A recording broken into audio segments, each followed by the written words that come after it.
Hello everybody, this is the demo for Project 6 by Group 2 where we have developed a SMS healthcare application. Now, as you can see, we have a Twilio registered number where we have installed a webhook, and to that webhook we have given the URL, the URL or endpoint of the API that we have developed, which will take care of all the incoming messages and give responses appropriately. So, let's say a new user wants to start recording their symptoms and wants to get diagnosis for it. So, they can start by texting start case sensitive or insensitive to the Twilio registered number. And sorry, we got it in a different chat screen.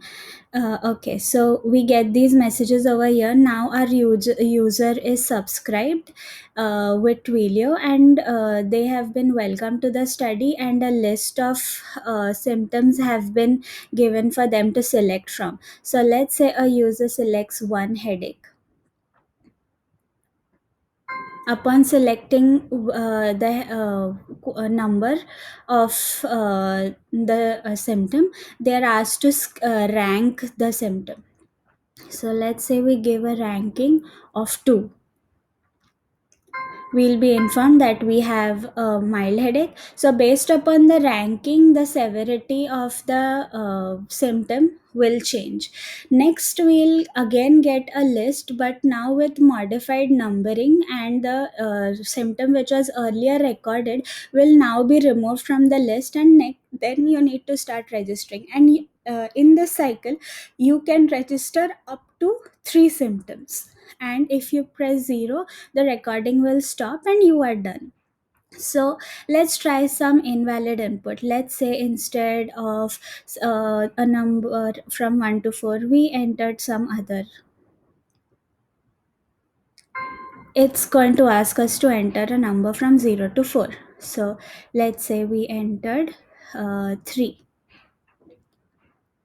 So now, since 3 was fatigue, they're going to ask us to rate our fatigue. So let's say we gave some other number instead of uh, from 0 to 4. We are going to get a message saying they want something from 0 to 4 only. So let's say we put 4. So now we get a diagnosis that we have a severe fatigue, and we are presented with the list again. Now let's see what happens if we enter 0. If we enter 0 and send it, we will say the app will say that thank you, and we'll check with you again.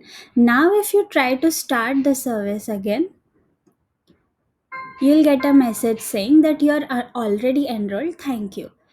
If you try to put any other number or try to message it to the system again, we will get an SMS saying that you are done, thank you. Since we have some cellular network problem, we will go on to see the admin portal, and we'll come back to this SMS system later to check what response did we get on this. So the admin has 4 basic URLs. First is to get the login of the to log in the admin. A person only with a admin role can log in, so we need a username and password.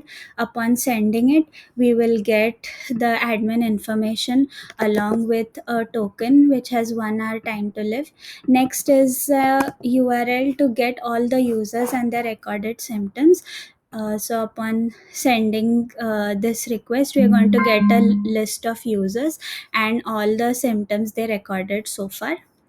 Then next we have an endpoint to delete the user. So we can delete the user using an user ID and a proper authorization token.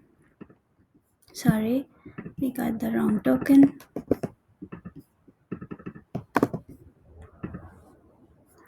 the user got unsubscribed, and the last one is to get the authorized user using to get the admin user using the token itself. Now let's have a quick look at the UI where we can log in using the username and password for the admin. And we upon logging in, we'll see a list of users who are registered, and if we click on the plus button, we'll see the symptoms and the severity of the symptoms that they recorded and the date when they subscribed to the app. And upon hitting this delete button, the user is going to get deleted from the app. Thank you very much.